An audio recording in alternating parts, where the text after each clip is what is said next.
Free childcare for parents still at work during the pandemic. The government's $1.6 billion boost to help the childcare industry survive.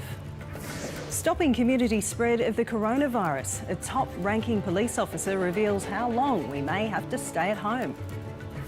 1 million cases of coronavirus. The world is just days away from recording a grim milestone.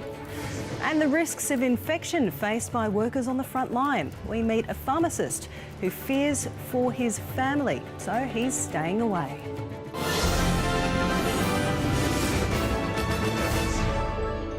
This is SBS World News with Janice Peterson.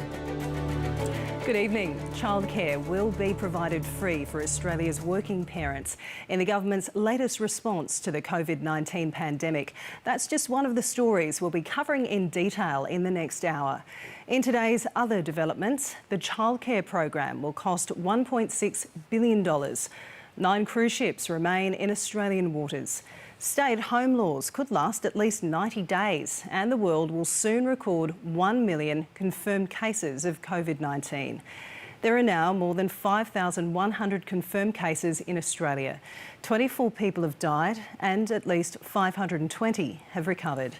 Around the world, there are more than 930,000 confirmed cases. More than 47,000 people have died, with over 190,000 recoveries.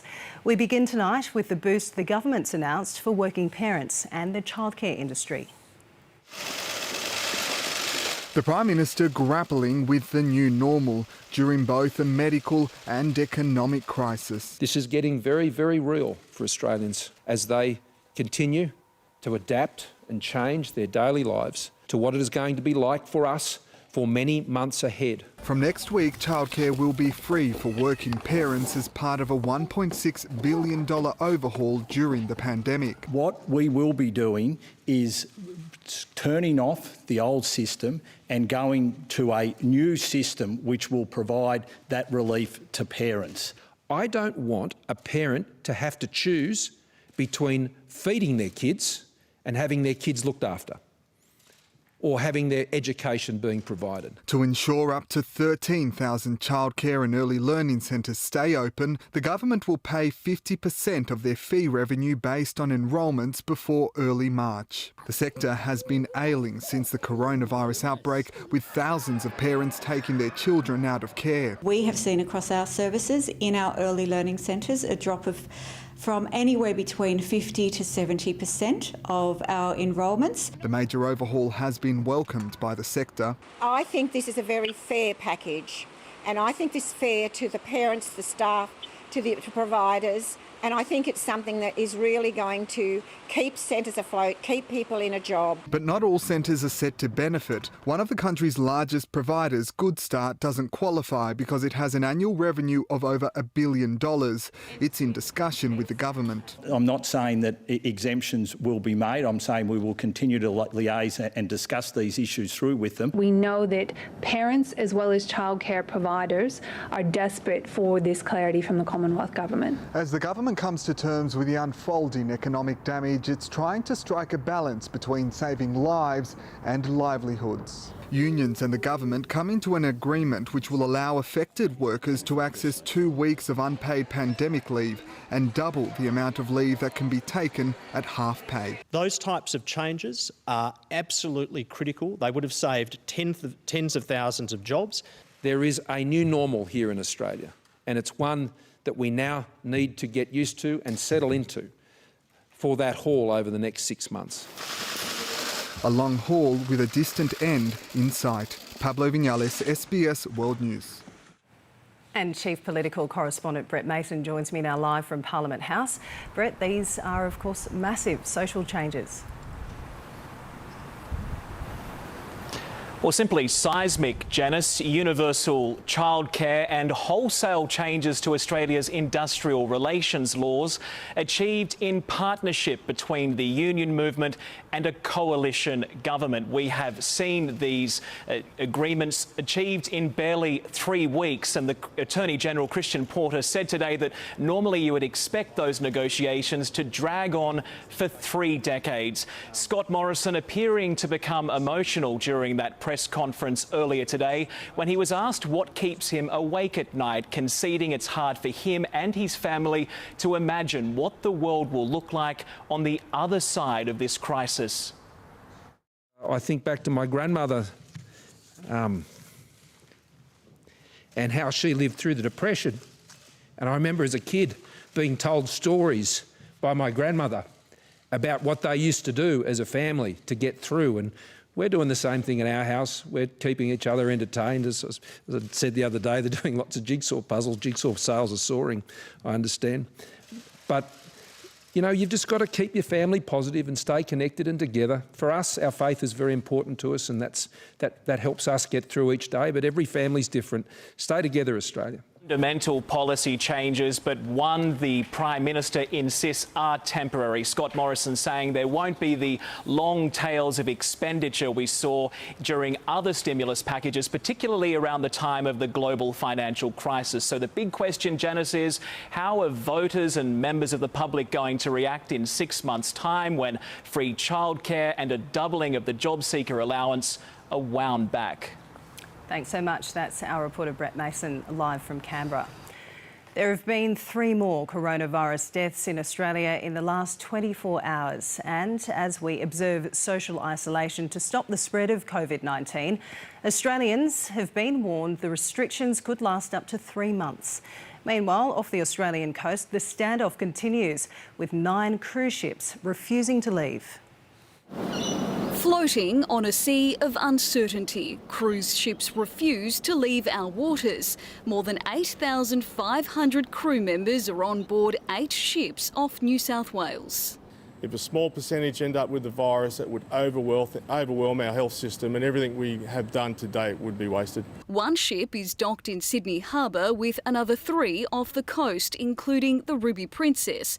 Further south, one is docked at Port Kembla and 3 others are off Wollongong. 15 people have been taken off for medical or compassionate reasons, the latest transferred this afternoon. 2 ships are expected to reload, refuel and leave within the next few days.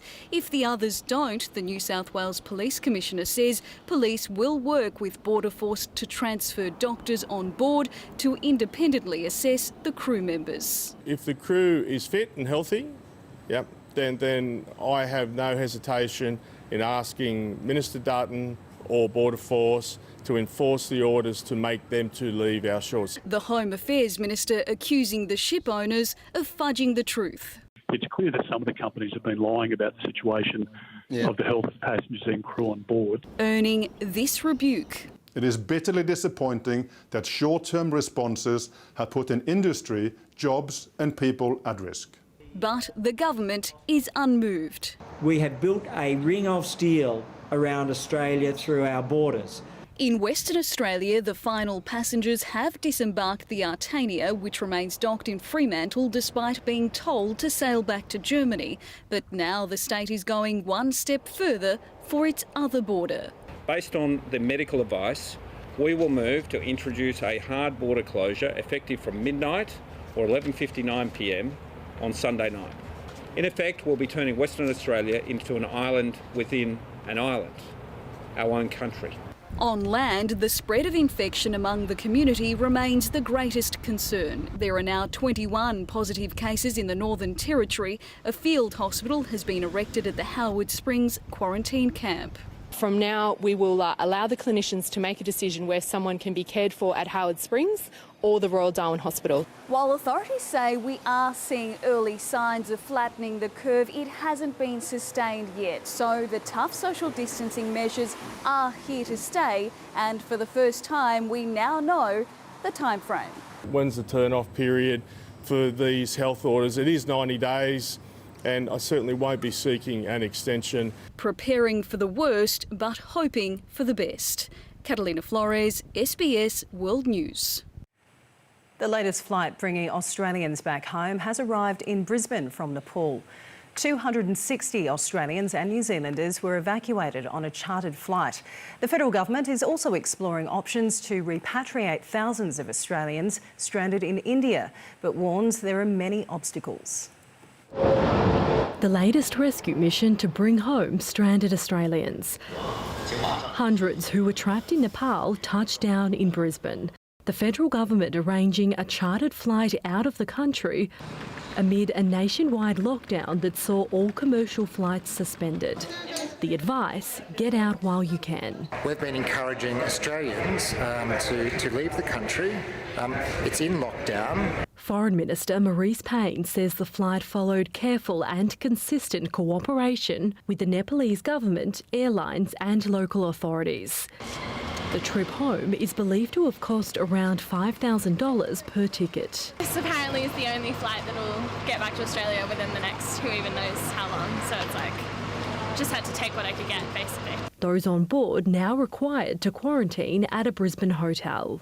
It's an evacuation path out of India that other Australians are hoping for. If there was a chartered flight, we'll pay for it and get our share of the cost and pay for it. The High Commissioner to India says his office has been communicating with around 2,500 Australians in the country. Barry O'Farrell insisting he's now exploring options for a commercial charter flight, but warns there is no guarantee. There are many obstacles, and the obstacles include the fact that we have Australians across the whole country, the fact that there are very few airlines wanting to travel at the moment, the fact that we're a long way away. Currently, India has around 2,000 cases of COVID-19. Australian doctor Kimberly McLean, who is based in Mumbai and specialises in public health, warns that's just the tip of the iceberg, with the virus now confirmed to have reached India's biggest slum. One man died last night in the Dharavi slum. There's 1 million people in a 5 square kilometre area. Now, any infection in the slum, the contacts can't be traced. Dr McLean says government assistance is urgent, saying a massive outbreak could completely paralyse the country and getting out would be near impossible. DFAT fielding calls for help from all corners of the globe. Hundreds of Australians are also seeking to return home from Cambodia, among them pilot Peter Gillard, who fears a full lockdown is imminent.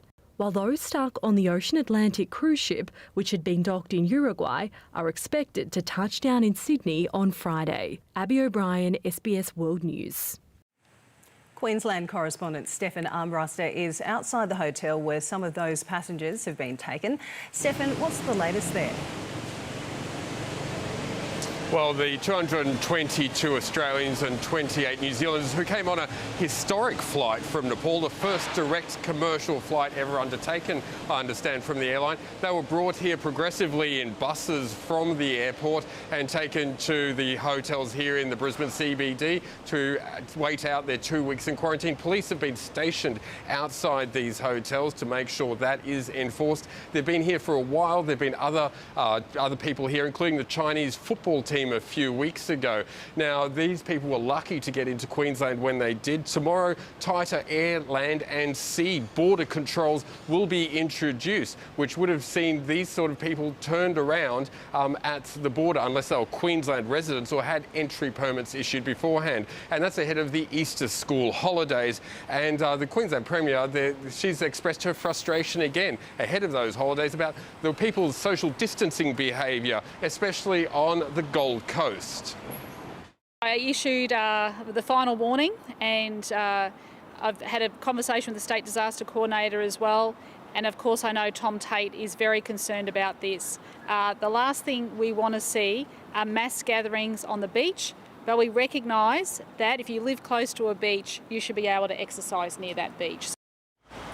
And Queensland's had a very low local transmission rate. Most of the cases have been from overseas, and the Queensland government wants to keep it that way. Unfortunately, in the last 24 hours, there has been a further death. A 85-year-old man from Toowoomba who acquired the COVID virus on a cruise ship. Janice? Thanks so much. That's Stefan Armbruster reporting from Brisbane. Coming up next, warnings that the US faces the same trajectory as Italy. So why is the White House resisting calls for a national shutdown? Australia's plan to boost the number of nurses in critical care roles, and how more relief could be on the way for small businesses that have had to power down operations.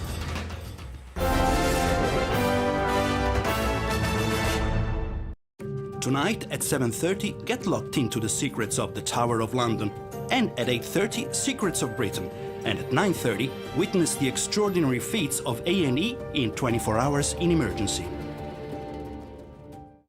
Tuesday on Insight. How old were you when you met? 25? 56. Being older than my partner's parents makes things a little awkward. What was the attraction in a man 34 years older? Then on Dateline. Stay at home for your own safety, but what about the homeless? When you're on the streets, where do you wash your hands? One man's mission to save thousands of lives. That's Tuesday on SBS and On Demand. Every night at 6:30, we'll bring you the latest developments, keeping you fully updated. It's news you can rely on. SBS World News, nightly at 6:30, weeknights at 10:30, or anytime online. As coronavirus continues, it's vital that we support our older Australians. So keep in contact regularly with older neighbours, friends or family.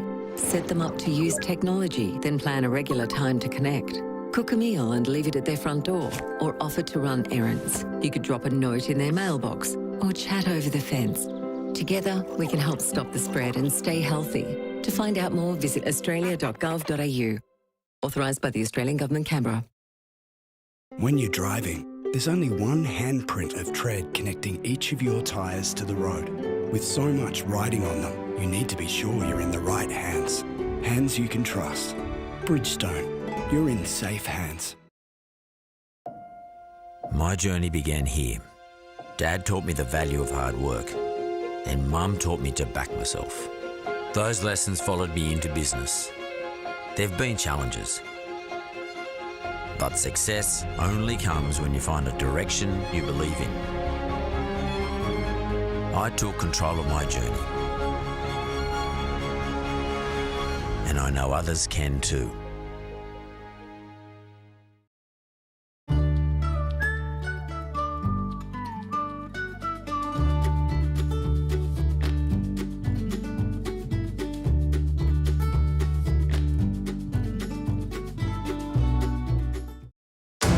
A good movie can transport you anywhere.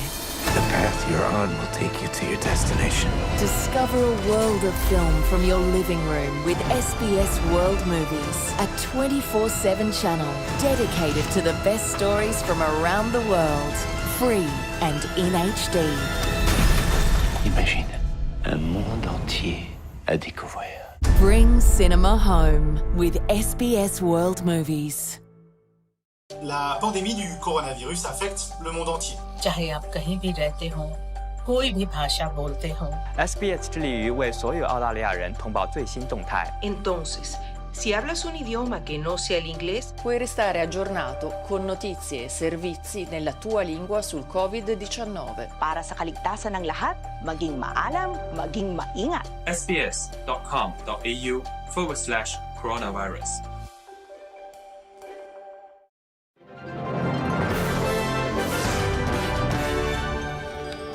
More grim new milestones are being reached in the United Kingdom and Europe as the World Health Organisation warned the global count of coronavirus cases is set to hit 1 million in the next few days. The UK has seen its worst day so far in the outbreak, with a new daily record of 563 deaths. Spain also recorded its biggest one-day death toll as the number of cases there rose beyond 100,000. In Spain, the outbreak threatens to wipe out a generation. Coffins are taken from a Madrid nursing home. Care facilities have been hotspots for the disease. Military police have been transporting coronavirus patients into temporary relief hospitals as authorities desperately try to ease the pressure on intensive care units. 864 deaths in one day was a record high for Spain, but the contagion rate appears to be stabilising. Ahora el caballo de batalla está en conseguir que nuestro Sistema Nacional de Salud sea capaz de garantizar la cobertura adecuada de todos nuestros pacientes y su tratamiento. Some Italians have been given a glimpse of freedom. Parents are now allowed to take children out for a brief walk. Abbiamo paura. We're scared to be outside and a bit spaced out because this lockdown has been our salvation. The measures are working I'm happy they're in place and we want them to go on. But most of the country remains under near total lockdown. Roberto Giacomoni was on his last day of quarantine when his father Enrico passed away in hospital. L'impotenza di non poter far nulla, di vederlo andare via. Lui è stato lì da solo, ha sofferto da solo, morto da solo e non l'abbiamo potuto seguire. Ho avuto grandi difficoltà anche perché da remoto, da casa, gestire tutta la situazione anche con le pompe funebri. The UK has seen a spike in deaths over the last 2 days. These just a few of the more than 2,300 people who have lost their lives. Well, let's be in no doubt, this has been a sad, sad day. 563 more cases, a record in a single day. Our thoughts go out to the families of the victims, all their friends. Testing in Britain has increased, but capacity remains well behind that of other European nations, and healthcare workers still complain of equipment shortages. Nurse Thomas Harvey died while in self-isolation. He'd been treating a COVID-19 positive patient without protection. From the start of it, the whole start, if he just had the right equipment, then maybe we wouldn't have even been in this predicament. Maybe it wouldn't have escalated the way it did, and he wouldn't have deteriorated the way that he did. The Wimbledon tennis tournament has been cancelled for the first time since the Second World War. The heir to the throne, who has now recovered from the virus, has urged Brits to remember that things will return to normal at some point. None of us can say when this will end, but end it will. Until it does, let us try and live with hope and, with faith in ourselves and each other, look forward to better times to come. And Europe correspondent Ben Lewis joins me now from London. Ben, the situation in France is looking particularly grave. What's the latest from across the Channel? And that's right, Janice. France has become the fourth nation to pass that grim 4,000 death milestone. In the last 24 hours, more than 500 deaths related to COVID-19 were recorded there, and those numbers are likely to rise in the coming days as the government starts to include people who died in nursing homes and private residences in that tally. The one glimmer of hope from France at the moment is that the contagion rate does seem to be dropping. And Janice, another major world event has been cancelled. The COP26 Climate Change Summit, organised by the United Nations and the British government, was due to be held in Glasgow towards the end of the year. That has been postponed by a year because of all of the planning and negotiations that take part in the lead up to it. The UK government says that simply can't happen while the focus of world leaders is on coronavirus. Thanks so much. That's Ben Lewis with the latest from Europe, reporting from London. Well, as more US states order lockdowns, there are warnings the nation is on the same disastrous path as Italy. US President Donald Trump is still resisting calls for a nationwide shutdown as cases rise to more than 216,000, with 5,100 deaths reported, more than a quarter of them in New York City. Outside an inundated New York hospital, a forklift truck lifts a corpse into a refrigerated van, a temporary morgue. As Vice President Mike Pence, visiting essential workers, predicted the same path for the US as Europe's worst-hit nation. We think Italy may be the most comparable area to the United States at this point. We're going to have a couple of weeks, starting pretty much now, but especially a few days from now, that are going to be horrific. For healthcare workers, the battle is also against ever-diminishing supplies of medical equipment. I'm in the room taking care of a patient who is COVID positive. I'm wearing that one mask, and then if I have to go into another room to take care of a patient who is a potentially rule out for COVID-19, then I'm exposing that patient. The federal government's emergency stockpile of protective supplies is nearly empty. Is that the case, and if so, how are you planning to mitigate because we're sending it directly to hospitals. The United States now in the rare position of receiving medical aid. This Russian military transport plane landing at JFK Airport after Mr. Trump accepted President Vladimir Putin's offer. So far, the US president is resisting calls for a mandatory national shutdown. But dozens of states, including now Florida, have themselves issued stay-at-home orders. I'm going to be doing an executive order today directing all Floridians to limit movements and personal interactions outside the home. In New York, where staying at home has long been the new norm, playgrounds have been shut amid complaints that social distancing orders are being flouted. How reckless and irresponsible and selfish for people not to do it on their own. On Wall Street, health officials' warnings of as many as 240,000 American deaths led to a 4.4% slump on the Dow Jones. But there was good news for 1,000 members of the USS Theodore Roosevelt amid a virus outbreak on board the aircraft carrier off Guam. After pleas from their captain, they've been removed to be isolated on shore, another group to be moved in coming days. Raina Sarampayat, SBS World News. The World Health Organization is evaluating whether everyone should wear protective masks to control COVID-19 transmission. Face masks are a common sight in several Asian countries, and soon Austria will join a small but growing number of European countries, making the wearing of face masks compulsory outside of home. There is an ongoing debate about the use of masks at the community level. WHO recommends the use of medical masks for people who are sick and those caring for them. WHO continues to gather all available evidence and continues to evaluate the potential use of masks more broadly to control COVID-19 transmission at the community level. Australia's position is that surgical masks only benefit people who are sick, so they don't cough on others and healthcare workers who have frequent close contact with sick people. The Easter holidays usually bring a tourism boom for regional Australia as travellers and backpackers flock to holiday homes and caravan parks to enjoy the break. But the coronavirus pandemic has forced many to cancel their plans as authorities urge people to stay at home. Sydney couple Mark and Wiz Northern had grand aspirations for 2020 as they enjoyed retirement. They set out in January with caravan in tow to circumnavigate the country. We went along the Murray River, some beautiful places, right up to Mildura. We went to the Grampians. But they were only able to get as far as the Eyre Peninsula in South Australia, making the choice to turn back after the state government announced borders would close. In 3 days, we covered 2,100 kilometres to get back home to bunker down until things sort themselves out again. Their difficult choice faced by thousands of other travellers across Australia as coastal towns urge visitors to stay away and parks and campsites close their gates. It's in our DNA to welcome you to our parks, but this isn't the year that we're going to be able to do that. The industry bracing for a brutal downturn just months after tourism operators were hit by this summer's catastrophic bushfires. Financially speaking, there have been hundreds of millions of dollars in refunds sent out. I don't know how long it will take us to recover. I can't imagine that we'll have a quick recovery, any of us. The whole economy is struggling.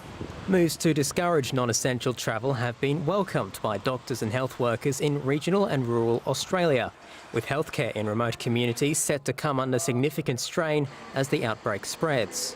In rural hospitals, there may only be one ventilator machine or two at best. Those in the region sending a strong warning to anyone considering an escape to the country until the pandemic eases. People might be well-intentioned, they might be wanting to try and escape the COVID-19 outbreaks in the city, but at the end of the day, they're putting themselves into harm's way. Plan your holidays.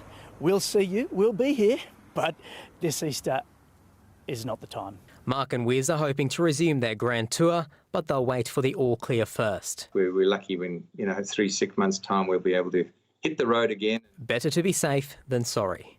Naveen Razik, SBS World News.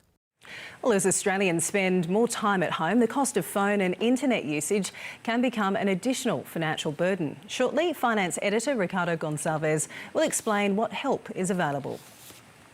20,000 registered nurses will be offered free training to upskill and move into critical care roles. The government is also contacting all nurses and doctors who have left the profession in the last 3 years, asking them to consider coming back to work. It's been a long time since Penny Timberlake hit the books studying for her degree, but today she's watching lectures again. This time it's a refresher course. It's been 11 years since I've worked in a hospital environment. Penny is a registered nurse at an aesthetic dermatology clinic. She looks after patients as they recover from cosmetic procedures. But her current work has been put on hold during the lockdown, so she's put her hand up to help in the wards. And she's not alone. 3,000 registered nurses working outside of hospitals have signed up for the refresher course, and there's another 1,000 on the waiting list. I think anyone would be nervous stepping back into something they haven't done for a while, but certainly I feel like I can provide value, and the course is really helping me just regrowing those skill sets that I've been missing for a while. Today, another push for more nurses. Those whose registration has expired in the past 3 years will have received an email today asking them to consider returning to the workforce. There are 276,000 nurses registered today across the country. They are by far the largest workforce in the health system, but we need more. Then there's a plan to upskill the experienced hospital nurses. 20,000 online courses have been offered free of charge to take nurses from the general wards to high dependency and critical care roles. This is what's going to allow us to support those ventilators, which themselves will go from 2,200 to 4,400 and then to 7,500, to give us the capacity to meet even the most difficult of needs that we may face. The opposition also has a suggestion to boost the ranks. In keeping with our approach of making constructive suggestions to the government, we're also making another suggestion today. Labor wants the 1,000 qualified nurses in Australia on working holiday visas to be deployed in hospitals, not on fruit farms. Asking the government to waive the 3-month regional work requirement. We do believe the working holiday visa requirements on those nurses should be waived. We need every possible nurse working in hospitals. Extra nurses will also be needed in aged care and community facilities to look after those recovering outside of hospitals. Lucy Murray, SBS World News. As frontline health workers report shortages of personal protective equipment, or PPE, Australian researchers and scientists are mobilising to help increase supplies through 3D printing. But they say regulatory uncertainty is hampering innovation. A computerised printer creating a facial shield, one layer at a time. This Melbourne lab normally researches tissue engineering. But since COVID-19 hit our shores, it's redeployed resources, working with clinicians to make protective gear for the medical community. We are producing about 20 units a day of our face shield design. This is a very basic barrier that can be used to stop airborne droplets. In recent weeks, healthcare workers say they've had to put themselves at risk because of a lack of personal protective equipment. You know, we are, at the end of the day, the soldiers in this fight, and we're there, fighting an enemy that is invisible. We don't know who is a patient that might potentially have that, and still we will want to treat that person, and with absolutely no filters there. The majority of Australia's PPE is imported from China, but there are major shortages worldwide. Researchers say 3D printing could be a stopgap solution for immediate shortfalls, but have faced regulatory uncertainty regarding whether they're able to supply 3D printed products to hospitals. New South Wales is calling for local manufacturers to retool to assist with shortages, but it's not clear if that call to arms applies to the university sector. I am concerned that in Australia we are not yet agile enough to respond to rapid demand. A lot more can be done. It can be far more coordinated. I think this crisis has called to, really exposes the weaknesses that we have in our systems. At this 3D printing lab at the University of New South Wales, researchers are also working on optimising PPE for the pandemic. We've been able to provide some of our early prototypes to clinicians and to medical researchers, for example, that are working on the virus, and we're incorporating their feedback into improving our design, making sure that our masks are comfortable, that they can be worn for long periods of time. While it takes much longer to make products like this facial shield using 3D printers, the real benefit of these machines is that they can quickly prototype a range of new designs. Ready? Yep. And with demand for hospital equipment only set to rise, researchers are already looking at other ways to plug shortages and improve existing medical devices. Lynn Evelyn, SBS World News. The CSIRO has reached what it's described as a critical milestone in the race to find a vaccine for COVID-19. Scientists from Australia's National Science Agency have begun pre-clinical testing on animals. And despite the progress, a vaccine for the public remains many months away. The Australian Animal Health Laboratory in Geelong is the only one of its kind in the Southern Hemisphere. Here, CSIRO scientists are working to help develop a vaccine so desperately sought by the world. We have huge dedicated teams both in our hospitals but also here at the Australian Animal Health Laboratory working crazy hours trying to get this work done for the good of humanity. 2 potential COVID-19 vaccines from the US and UK have been identified by the World Health Organization as ready for animal trials. These trials have now started at the CSIRO's secure facility using ferrets. We've inoculated the ferrets with the vaccine, and we're now waiting for a suitable period before we then challenge them with SARS coronavirus type 2. The trials will also look at the best way to give the vaccine, whether through needle or nasal spray. We should know the results of these trials by June.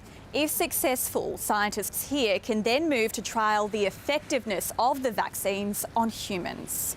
It will still be a while before a vaccine will be available to the public, but the race to find an effective vaccine is drawing in dozens of labs around the world. It's very much a competitive game, but we're competing against the virus, not against each other. So we are sharing information. It's a very collegiate, collaborative group of scientists internationally. A group of scientists the whole world is backing. Rachel Carey, SBS World News. Well, the new CEO of Westpac says the bank has entered this tough economic environment in a very strong position. SBS Finance Editor Ricardo Gonçalves spoke with him and he joins me now in the studio. Ricardo, before we get into the details of all of this, tell us just who is this new person? Janice, Peter King has today been appointed Chief Executive of Westpac. He's been with the bank for 25 years in various roles like Chief Financial Officer and more recently Acting CEO. I spoke with him a short time ago and first asked what his main focus is during this COVID-19 crisis. COVID-19, I think, is a big impact for customers. So we've had a lot of businesses have their revenue fall overnight. We've had a lot of customers who have lost their job overnight, and that's our primary focus. So we've announced packages for consumers and small business to delay repayments of principal and interest. To size that for you, we've had about 100,000 consumers ask for those packages, apply for those packages. We've also had 26,000 small businesses apply. So we're very focused at the moment in fulfilling those applications. Just how well prepared is Westpac? So the banks, including Westpac, have spent the last decade building capital buffers. So we go into this in very strong position, in fact much stronger than the GFC.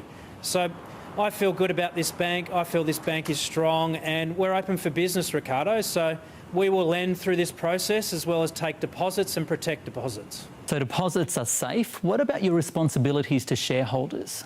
It's true that in the short term, a lot of the decisions we're making will impact the short-term profitability, but it's in the best interest of shareholders that we look after the customers for the long-run value of this company. So are dividends under threat? Well, dividends are something that we consider in about a month's time in May when we rule off our accounts. We'll have more information then and we'll make an appropriate decision based on that information in a month's time. New Westpac CEO Peter King there.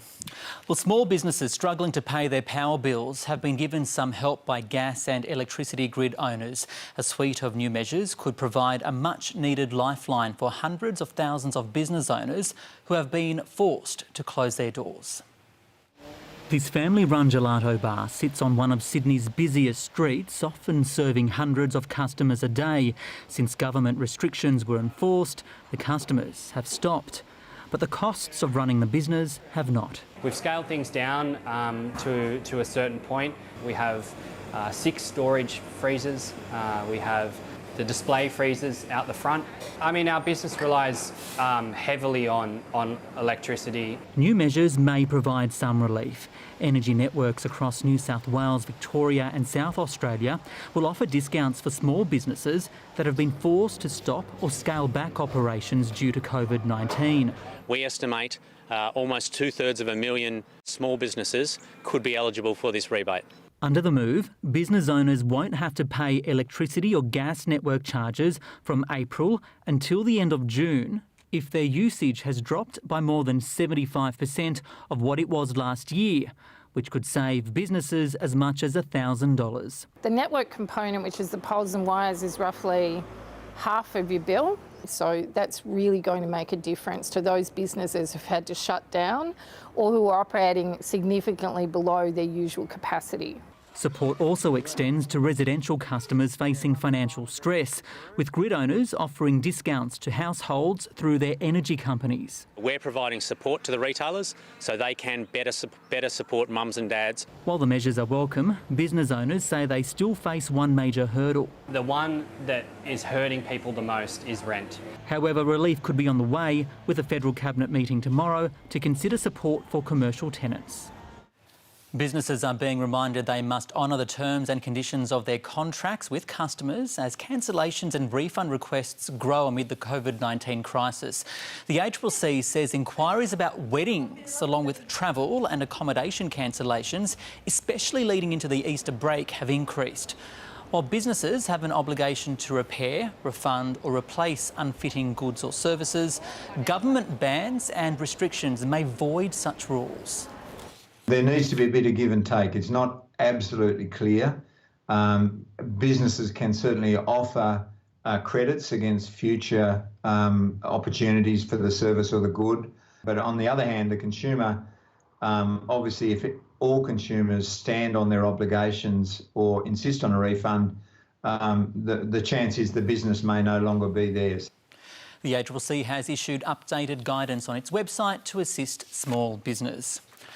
With most of us working and staying at home, access to the telephone and internet is paramount to stay connected. If you're struggling to pay your bills, telecommunications companies do have financial hardship arrangements. The Australian Communications and Media Authority says 36,500 consumers entered such programs last financial year, but with the jobless rate expected to rise, more may be vulnerable. Perhaps it's a payment plan arrangement, perhaps it's a change to their plan, and then perhaps some delay in some of the payments so that they can both stay connected and pay their bills.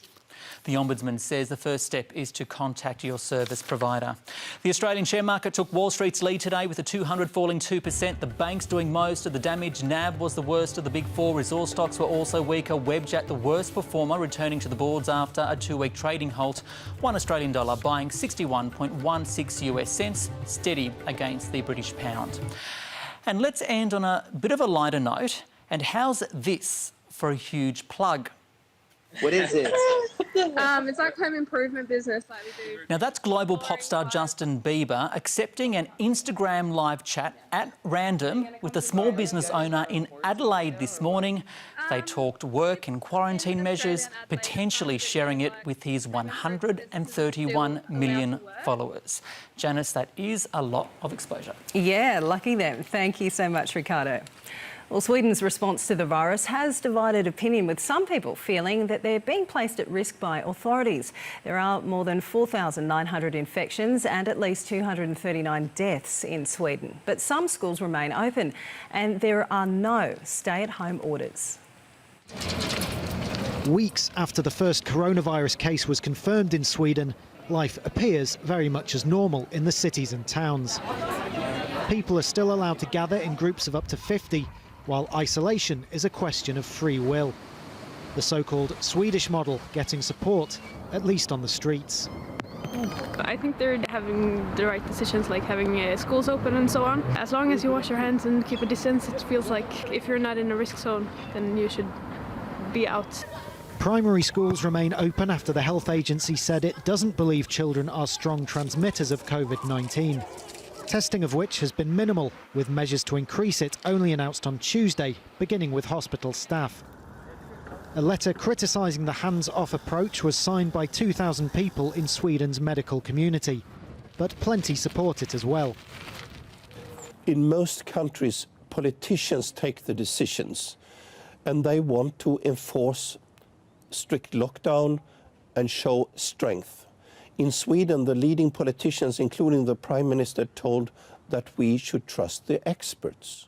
Here in the Rinkeby area of Stockholm, many believe they are in the firing line after a number of Somali elders were among the first to die from coronavirus. Swedish Somali community leaders are worried about places like Rinkeby, where social and economic problems make people especially vulnerable to the virus and its knock-on effects. The Somali Youth Organisation has been spreading awareness of the pandemic in older people's mother tongues. People live very close together. Many have underlying health problems, and that means many can die. They don't have anywhere they can escape to if the virus spreads. For those with the means, summer houses on Stockholm's archipelago are providing an extreme isolation, with some Swedes deciding to stay for months while the crisis passes. Coming up next, the personal sacrifices frontline health workers are making during the coronavirus pandemic. Also, what the cancellation of Wimbledon could mean for a tennis great.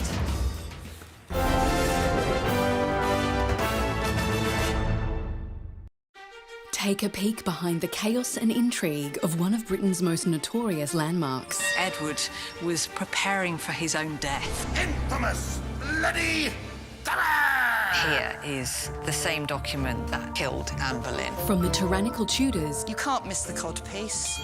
...to the bombs of the Blitz. Find out what tragedies were locked away in the secrets of the Tower of London. SEO Plus Insight. Start for free at godaddy.com.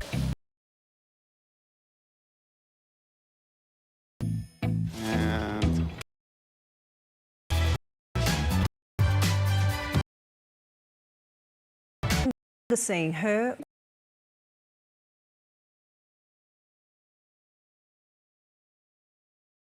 an unprecedented demand for his services. We've still got 4 repeats left on that screen. 100 people each day. I felt kind of obligated to the business and the staff members in the community. His health by staying open. But there are also potential consequences for his family, and federal governments are approaching the numbers with caution. We are still sailing into this storm, not sailing out of it. There's much more work to do, and I cannot stress the importance of physical distancing, staying at home if you can, and good personal hygiene. As the nation waits to see how long the pandemic will last, Michael, like many other frontline health workers, is wondering when he will see his family again. Not knowing how long this is going to progress for, that's probably one of the hardest things to deal with. Me personally, I guess it's just trying to support the healthcare system and the community as best I can. I hold grave fears for my husband, and not just him, any frontline worker. I tell my daughter that Daddy's helping other people, he is being really brave. A family doing the best they can in difficult times. Aaron Fernandez, SBS World News. As we heard earlier, the Wimbledon Tennis Championships have been cancelled for the first time in 75 years due to the coronavirus pandemic. And there are fears it may force one of the sport's greatest ever players into an early retirement. Wimbledon is synonymous with the British summer, but not this year. The coronavirus pandemic has spread to the famous lush lawns of the All England Championships. Practically speaking, there was no way to do it and be safe. And guarantee that nobody will get sick from playing even against each other. The last time Wimbledon was stopped was in 1945 at the end of the Second World War. But with Britain's death toll from the virus approaching 2,500, the cancellation was inevitable. The hole in a normally congested tennis calendar is unprecedented. With the men's and women's tours suspended until June the 7th, players will feel the effects of Wimbledon's demise. I keep thinking about the fringe players, some of the players that are kind of struggling economically. Wimbledon's cancellation follows a long list of major international sporting events that have given up on 2020. The big question is, has world tennis seen the last of Roger Federer? That's not the case, according to the experts. He'll be approaching 40 next year when Wimbledon comes around. I mean, 8th of August is his birthday. But no, I think he can still keep on going, maybe another year, 2 years possibly. I would assume that he doesn't want to go out this way if this becomes a very prolonged absence from the tour. We will see Roger Federer again, of that I'm certain. Federer expressed his feelings on social media. He continues to follow a rigorous training schedule in the freezing confines of his home base in Switzerland. With the French Open moved to September, immediately after the US Open, back-to-back Grand Slam wins won't be easy. A mountain to climb for Ash Barty. To go from one major and the intensity of that and the focus of that with 1 week's gap and then going into another, it's going to be very tough, even for somebody as good as Ash as the world #1. Mike Tomalaris, SBS World News. English Premier League clubs have been accused of living in a moral vacuum as they continue to pay players their full wage, despite the competition being suspended. A number of teams have been criticised for standing down non-playing staff and applying for assistance from the British government. Tottenham, Norwich, Newcastle and Bournemouth have all applied for the government's job retention scheme.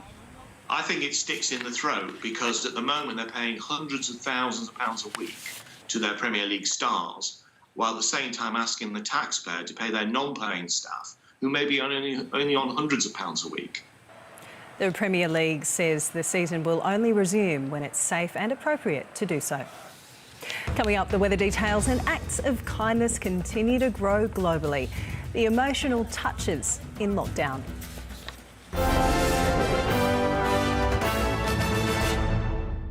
Take a peek behind the chaos and intrigue of one of Britain's most notorious landmarks. From the tyrannical Tudors to the bombs of the Blitz. Secrets of the Tower of London starts next on SBS. Right now, the rapid changes to our daily lives are challenging and worrying for all of us. This is a very difficult time. So every night we'll bring you the latest developments in Australia and also around the world. The first vaccine trial has begun. Keeping you fully updated on the most relevant information. It's news you can rely on. SBS World News, nightly at 6:30, weeknights at 10:30 or anytime online. Harvey Norman Bigger, Better Australian-made mattress sale. Rush in for our $1 size upgrade offer on Sleepmaker and Beautyrest mattresses and ensembles. That's right. Purchase a selected Australian-made Sleepmaker or Beautyrest queen-size mattress or ensemble, and for $1 more, upgrade to a king size. Plus, buy on 60 months interest-free and receive a bonus gift card. The more you spend, the greater the value of the bonus gift card. Hurry, limited time only. $1 size upgrade on Sleepmaker and Beautyrest mattresses and ensembles. Now at Harvey Norman. Dad, look what I made! Oh, it's a masterpiece. Get building with Lego, now 20% off. Big W, every day's a big day.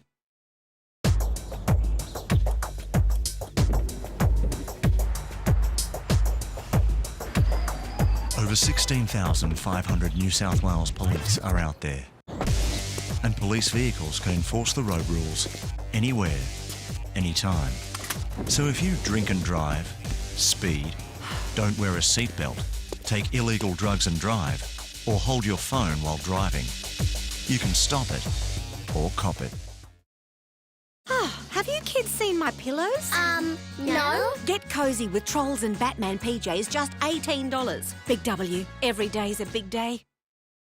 GoDaddy Websites Plus Marketing. Plus is building a mobile-friendly website to get your business or idea online. Plus is GoDaddy Websites Plus Marketing Plus Help Plus Online Store Plus Email Campaigns Plus SEO Plus Insight. Start for free at godaddy.com/au.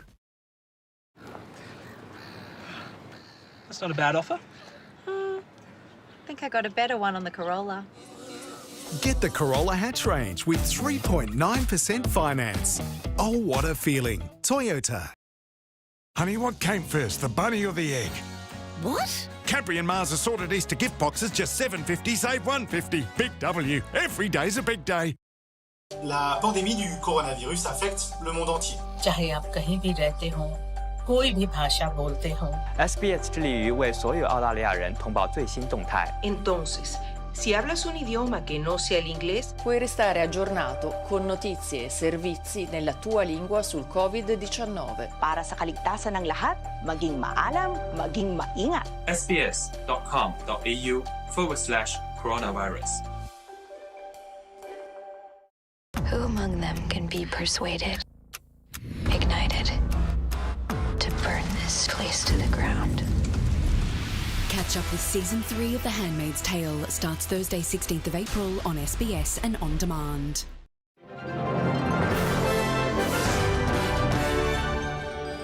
To the weather details now, and a broad trough is generating rain over Tasmania, New South Wales and Queensland.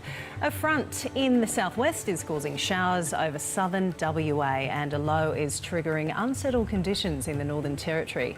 In the major centres, showers developing in Sydney, Adelaide and Canberra, increasing rain to hit Melbourne. It'll be grey in Brisbane, Hobart and Perth, possible storms ahead for Darwin. Looking further afield now, fine and sunny in Auckland, partly cloudy skies in Christchurch, showers in Samoa and Tahiti and thunderstorms expected in Nadi. To Southeast Asia now, thunder to roar through Bangkok and Singapore. It'll be overcast in Denpasar, drizzle ahead for Jakarta, showers on the way for Honiara. Let's head further north now, fine and bright in Beijing, Seoul and Tokyo, showers ahead for Hanoi and Manila, cloudy skies in Hong Kong and Shanghai. Heading west, partly cloudy in Baghdad, Islamabad and Jerusalem, windy in Delhi and Tehran, fine and bright in Mumbai. To Europe now, cloudy skies for Athens and Moscow, some showers in London and Paris, drizzle in Istanbul, all clear for Madrid. Down to Africa, it'll be grey in Addis Ababa and Cairo, showers ahead for Algiers, thunderstorms in Johannesburg and Lagos. To South America, a few showers for Lima and La Paz, cloudy skies in Buenos Aires and Santiago, and thunder ahead in Rio de Janeiro. Finally, for North America, rain to hit New York City, Mexico City and Havana, partly cloudy skies for Toronto, thunderstorms in Dallas.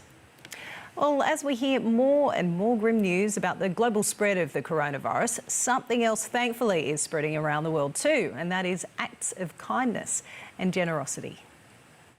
She's country music royalty, and now Dolly Parton is doing her bit to help fight COVID-19, making a $1 million donation for coronavirus research. Hello, I'm Dolly Parton, the book lady from the Imagination Library. She's also reading children's books on YouTube, while Harry Potter author J.K. Rowling is offering fans of her books a bit of magic at home. She took to Twitter to announce an online hub to keep children and adults in isolation entertained.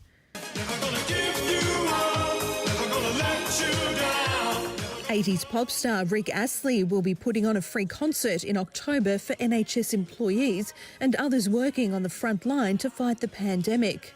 I just want to say a massive thank you, and I don't know how else to do it. You're doing an amazing job. The whole country thanks you. But it's not just celebrities spreading some kindness. This Israeli couple were cheered on by their neighbours in self-isolation as they tied the knot on their apartment balcony. Israeli citizens have been ordered not to venture more than 100 metres from their homes except for essentials. How we celebrate birthdays has also changed. 10-year-old Madeline from Queens in New York had to cancel her birthday party, so her friends came to her with a drive-by parade. Hand sanitizer, vitamin C. In Los Angeles, volunteers handed out sanitizer, vitamins and hamburgers to the homeless. While in Manchester in the UK, a superhero has been seen on the streets, spreading some cheer to local children. Kindness, it seems, might be just as contagious as the virus. Gloria Kleisch, SBS World News. Well, Australia's 2020 Eurovision contestant Montaigne won't miss out on performing on the global stage after being confirmed as next year's entrant. The coronavirus outbreak had forced the singing contest in the Netherlands to be cancelled, but SBS, the host broadcaster in Australia, has followed other countries in giving this year's contestant the green light to perform in 2021. Montaigne says she's happy to receive the good news during such times. Recapping our top stories now. From next week, childcare will be free for Australia's working parents. A $1.6 billion program will ensure up to 13,000 childcare and early learning centres will stay open. That is the world this Thursday. If you missed any of tonight's bulletin, you can always catch up on the SBS News website shortly. And a reminder, you can also watch the bulletin live there or on our app. You'll also find the latest stories there. Our next SBS World News Bulletin on SBS is at 10:30 tonight with Darren Mara. Don't miss it. For now, good night.